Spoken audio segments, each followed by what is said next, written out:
Now, when Sarah Ezekiel was diagnosed with motor neuron disease 25 years ago, she lost her mobility and, of course, she also lost her voice.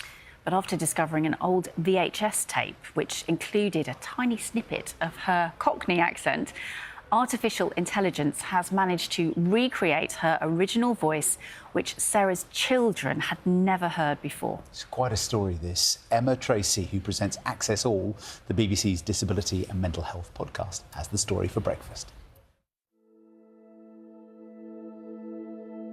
I'm Sarah Ezekiel and was diagnosed with MND when I was 34 and pregnant with my second child, Eric, in April 2000. The rather robotic voice of Sarah Ezekiel. Motor neuron disease means her only way of speaking is through a computer. Each word painstakingly typed out using a machine that tracks her eye movement. But it was transformative. She's lived with motor neuron disease for 25 years. The years before her synthetic voice were hard. I felt very isolated and was struggling to communicate with my carers too. It was a very difficult time, but things did improve greatly when I could use a computer.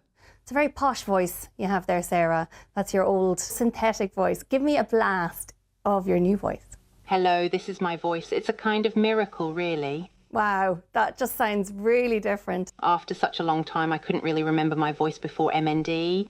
When I first heard it again, I felt like crying and it was very emotional. How close is it to your original speaking voice, do you think? Your mummy too. You one that woke here, would you? So I think it's pretty good, although I wonder if I would sound older now. Oh well, it's no harm in being a bit Peter Pan, I reckon, when it comes to a new voice. Why not? My carers and friends love my voice, which is really nice.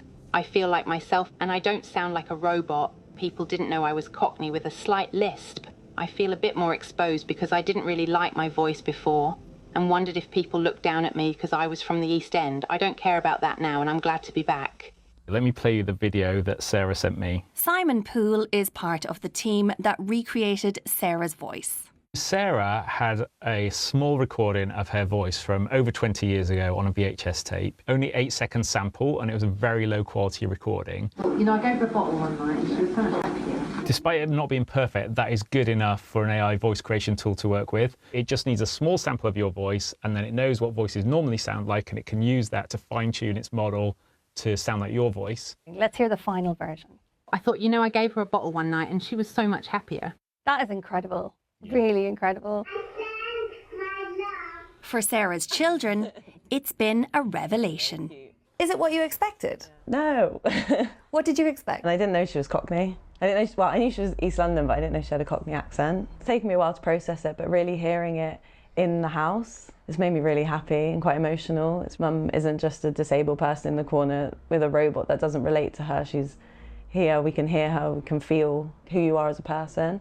I would say the best thing about her new voice is how much emotion comes through and how it's so much clearer what Mum's feeling and what she's trying to get across, what mood she's in. Do you like it, Mum? Are you happy with it? I'm not sure because I hated my voice before, but it's better than being a robot. We'll put that down as a yes. Sarah, she's an artist. She's written a play. She's an advocate for others with motor neuron disease, and she's a mother of 2. This is a special moment for the whole family. My greatest gift is to have been able to let my children hear my voice again. Emma Tracy, BBC News. Fantastic. Sarah, so good to hear her telling her story in her voice. To her children who've never heard her voice before. Amazing. Let's talk more about this. We're joined on the sofa by Jen Benson, who's a speech and language therapist who works with patients living with motor neuron disease. Hi, Jen. Hi. I mean, it's a huge change for people, this, isn't it? It is, yeah, it really is a massive change. So we've been using voice banking technology for quite a number of years now. But if I think back to when we first started using voice banking, it would take maybe 5 or 6 hours of recording to be able to produce a computerised version of someone's voice. So for somebody living with a condition like MND, that was hugely challenging for them to be able to achieve and hugely time consuming within that kind of window of life as well. Whereas with this new technology, I mean, how quick can it be? Seconds. It's 30 seconds is the kind of minimum amount. Obviously, with pre-recorded, they've managed to capture Sarah with a lot less time as well. So that just makes it so much more accessible for people who are living with these types of conditions. And I mean, that's what's incredible, isn't it? That was 8 seconds. Yeah. In a very noisy background, not Yeah. very good quality, from 25 years ago on an old VHS tape, and it still worked. Yeah, and worked extremely well. It's captured her voice so beautifully. And I think that's so important for giving people that sense of identity back. Our voices and our speech are so key to who we are as people and how we are and how we express ourselves and how we kind of hold that identity. So being able to either keep that for somebody or return it to somebody is a real gift, I think. You could see that in Emma's film, couldn't you? That just within Sarah's family unit, it has transformed her identity with her own kids. Yeah, absolutely. And I think you can't imagine as a mother your children never having heard your voice. That's just something that we can't ever imagine how that would feel.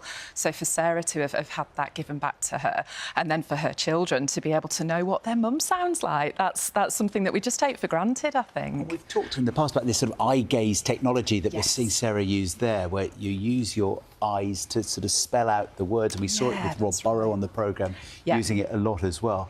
I mean, that's remarkable in itself. It is. But it takes a long time sometimes, doesn't it, to get the words programmed? It does. I mean, Sarah's a fantastic eye gaze user, so I think we don't perhaps appreciate how difficult and how challenging it can be to communicate that way. So using communication technology is always going to be that bit slower than using your natural voice would be to speak, obviously. But to be able to feel that with that amount of effort put in, that you sound like yourself and that belongs to you as a person, then it's worth the effort, and it definitely gives that sense of identity back, I think. And of course, we're talking about MND, but there are plenty of other conditions, people that you work with who can benefit from this extraordinary technology. Absolutely, yeah. So, yeah, lots of different, particularly the progressive conditions, I think, where we know that people are going to lose their voice so that they can act in advance. And MND, of course, is the kind of number one for that, where we want to capture people as early as we can do in their diagnosis. The AI technology really does allow us to have a bit more of a window of opportunity to do that.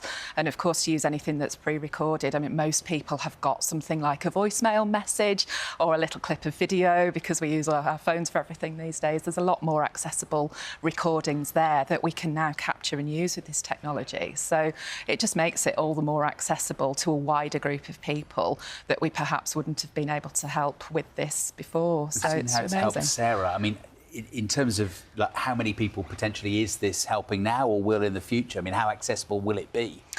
It's becoming mainstream technology. So at the moment, it takes a little bit of technical skill. But if you have that, you can sit at home and do this yourself. It doesn't take a massive amount to do.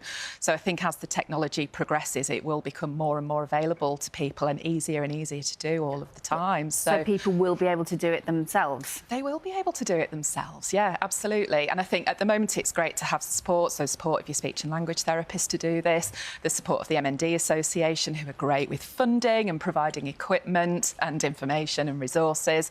But definitely it's something that people can sit at home and capture those recordings themselves, and even just doing a little bit of recording of speech and then having some help to get it onto that software. It's really achievable, and it's really magic, I think. Life-changing. Life-changing, 100%. So if you imagine having that diagnosis of MND and how that would feel to have your life taken away from you in that way, I think this helps to give a little bit of something back, and that's certainly what our patients are telling us, that being able to hang on to that sense of identity is really meaningful and really exciting stuff. Great. Jen, thank you so much for sharing the details about this morning. Thank you. Thank you so much. Time now to get the news, the travel and the weather where you are.